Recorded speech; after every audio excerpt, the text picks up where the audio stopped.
और जब हमने इनके सिरों पर पहाड़ उठा कर रख दिया कि गोया वो साहिबान था, उन्होंने ख्याल किया कि वो उन पर गिरा चाहता है, तो हमने कहा कि जो हमने तुम्हें दिया है इसे मजबूती से पकड़े रहो और जो इसमें लिखा है इस पर अमल करो ताकि बच जाओ।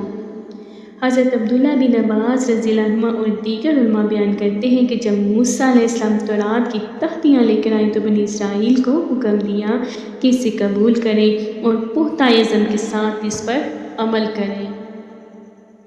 उन्होंने कहा, तख्तियाँ में दिखाइए, अगर वह काम आसान हुए तो हम मान लेंगे।